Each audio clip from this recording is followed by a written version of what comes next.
माँ बेटे के अनमोल प्यार की कहानी। माँ, मुझे कुछ महीनों के लिए विदेश जाना पड़ रहा है। तेरे रहने का इंतज़ाम मैंने वृद्ध आश्रम में करवा दिया है। तकरीबन 30 साल अविवाहित डॉक्टर संदीप ने देर रात घर में घुसते ही अपने माँ से कहा। तब माँ बोली, बेटा तेरा विदेश जाना ज़रूरी है क्या? माँ की आवाज़ में चिंता और घबराहट साफ झलक रही थी। तब डॉक्टर संदीप बोला, माँ मुझे इंग्लैंड जाकर कुछ रिसर्च करनी है। वैसे भी तो कुछ ही महीनों की बात है, फिर मैं आपको वापस घर ले आऊँगा। जैसी तेरी इच्छा बेटा, मरी सी आवाज़ में माँ ने कहा। यह कहकर माँ सोने चली गई। दूसरे दिन संदीप माँ को पड़ोस के एक वृद्ध आश्रम छोड़ आया। वृद्ध आश्रम में आने पर शुरू में हर व्यक्ति के चेहरे पर जिंदगी के प्रति हताशा और निराशा साफ झलकती थी, लेकिन जानकी देवी के चेहरे पर वृद्ध आश्रम में रहने का बावजूद कोई सिकन तक नहीं था। एक दिन आश्रम में बैठे कुछ बुजुर्ग आपस में बातें कर रहे थे। उनमें से 3-4 महिलाएं भी थी। उनमें से एक महिला बोली, डॉक्टर का कोई सगा संबंधी नहीं था क्या जो अपनी माँ को यहाँ छोड़ गया? तब वहाँ बैठी एक महिला बोली, जानकी देवी जी के पति की मौत जवानी में हो गई थी। तब संदीप करीब 5 साल का था। पति के मौत के बाद जानकी देवी जी अपने बेटे को रहने और खाने के लाले पड़ गए थे। तब किसी भी रिश्तेदार ने उनकी मदद नहीं की थी। जानकी देवी जी से दूसरों के घर में झाड़ू पोछा करके अपने बेटे संदीप को पढ़ाया लिखाया।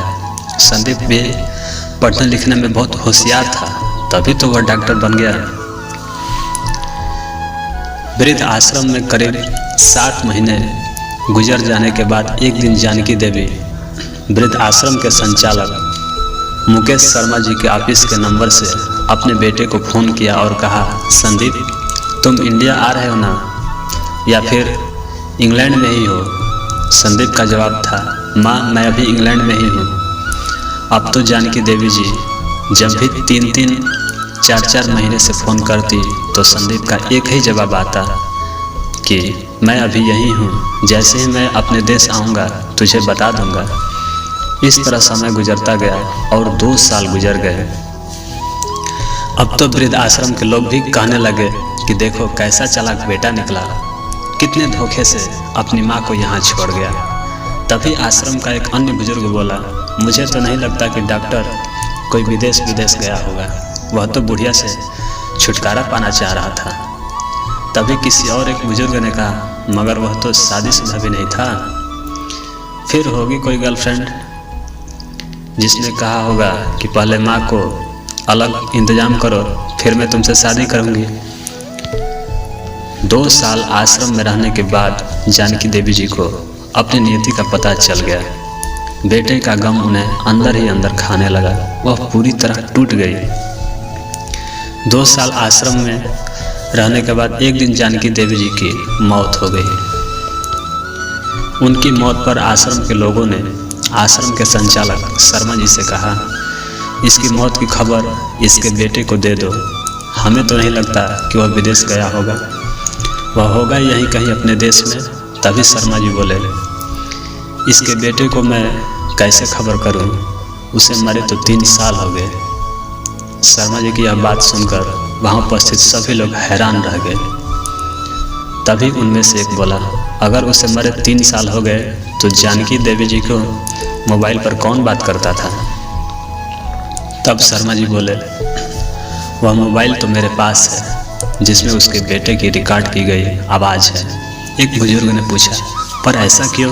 तब शर्मा जी बोले, करीब 4 साल पहले जब संदीप अपनी माँ को यहाँ छोड़ने आया था तो उससे मुझसे कहा कि शर्मा जी मुझे ब्लड कैंसर हो गया है और डॉक्टर होने के नाते यह मैं अच्छी तरह जानता हूँ, आखिरी स्टेज में मुझे बहुत तकलीफ़ होगी। मेरे मुंह और मेरे मसूड़े से खून भी आएगा। मेरी यह तकलीफ़ माँ से देखी नहीं जाएगी, वह तो जीते जी मर जाएगी। मुझे तो मरना ही है, पर मैं नहीं चाहता कि मेरे कारण मेरे से पहले मेरी माँ मरे।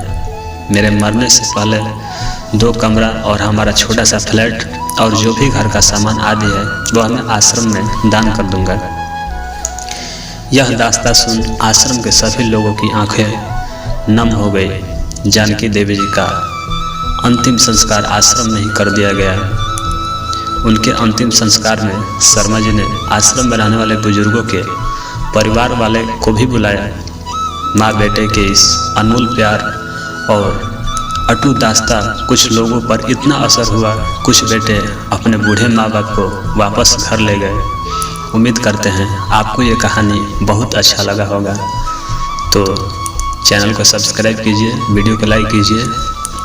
मिलते हैं अगले वीडियो में, तब तक के लिए धन्यवाद।